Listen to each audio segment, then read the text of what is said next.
मानगोनां बुंथिगिरि गेदेमा मन्त्री महोदयर পৰা মই উত্তৰ পাইছো কিন্তু উত্তৰত মই সন্তুষ্ট হ'ব পৰা নাই।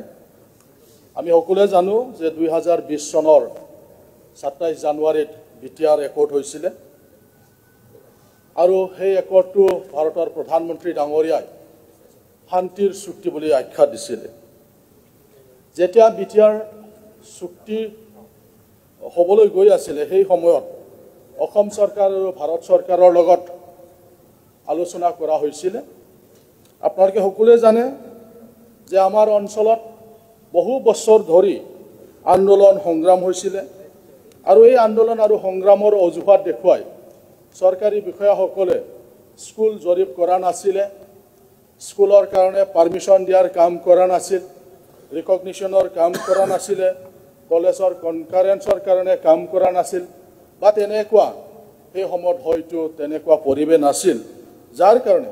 চৰকাৰে বান্ধি দিয়া যিটো নিয়ম সেই নিয়মৰ আওতাত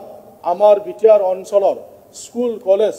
যি ধৰণৰ প্ৰভিন্সিয়েলাইজ হ'ব লাগিছিল সেই ধৰণৰ প্ৰভিন্সিয়েলাইজ হোৱাটো আমি দেখিবলৈ পোৱা নাই।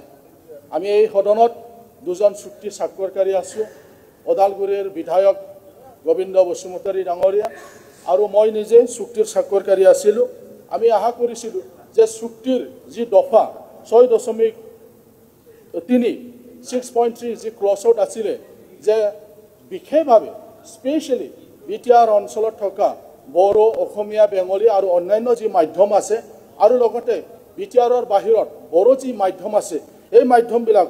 চৰকাৰে বান্ধি দিয়া যিটো মানে ক্ৰাইটেৰিয়া আছিল এইবিলাক যাতে চোৱা নহয়, তাত যাতে স্পেচিয়েল কনচিডাৰেশ্যন দিয়া হয় তাৰ কথাটো আমাৰ বিটিআৰ একৰ্ডত সন্নিৱিষ্ট কৰা হৈছিল 6.3 ক্লজত। এইকাৰণে মোৰ প্ৰশ্নটো আছিল 6.3 ক্লজ মতে চৰকাৰে আমাৰ স্কুল আৰু কলেজবিলাক চৰকাৰীকৰণ কৰিবৰ কাৰণে কি সিদ্ধান্ত লৈছে এই কথাটোকে মই মন্ত্ৰী মহোদয়ৰ পৰা আপোনাৰ জৰিয়তে মই জানিব বিচাৰিছোঁ।